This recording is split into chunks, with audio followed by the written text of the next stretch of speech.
You're watching WANE TV CBS Fort Wayne.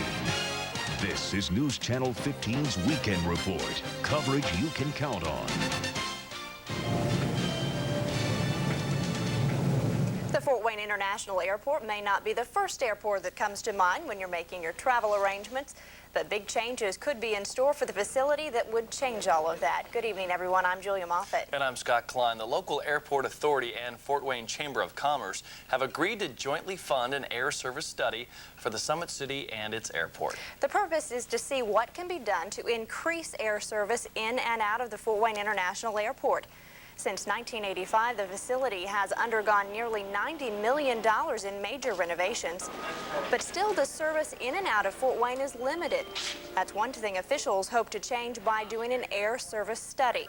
The airport authority has hired a company out of Colorado to perform the work. Tomorrow at noon, they'll hold a press conference to outline the plan. News Channel 15 will, of course, be there. We'll have the details at 5, 6, and 11.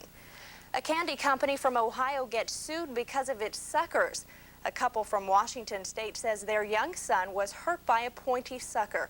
Tisha and Edward Newman are suing the Spangler Candy Company of Bryan, Ohio, and the parent company for 7-Eleven stores.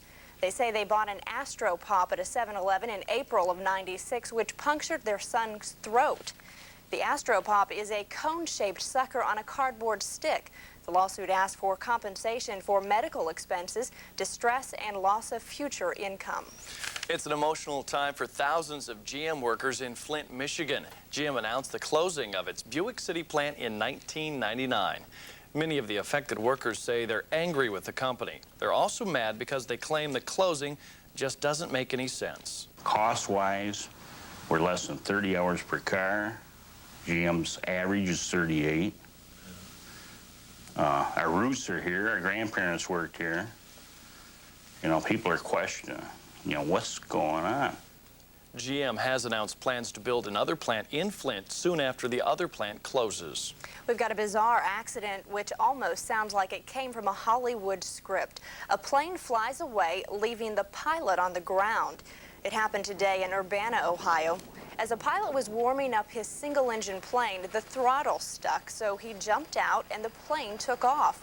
In fact, it flew nearly 2 hours before crashing near Mount Vernon in a bean field 90 miles away. It's the dangest thing I've ever seen. I don't think it'll ever happen again, and probably if I hadn't seen it with my own eyes, I wouldn't have believed it either. So I don't know. And police say, fortunately, no one was hurt.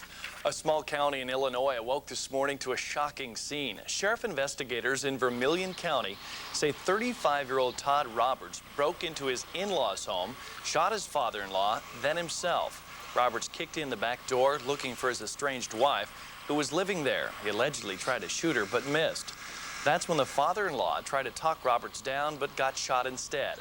The couple's 2 children were also at the home at the time of the shooting. The search is on for a suspect who held up a gas station and shot a woman this morning. Police say still photos from a store camera captured what happened at 4 o'clock in Indianapolis. A man shot a woman in the leg. Medics rushed her to the hospital, but her injuries are not life-threatening. A Fort Wayne man is expected to appear in court tomorrow for the shooting death of his girlfriend.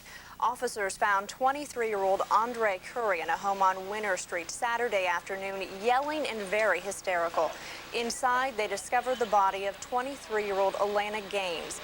Police have now arrested Curry in connection with her death. He's been charged with aggravated battery. The victim has 2 children. They were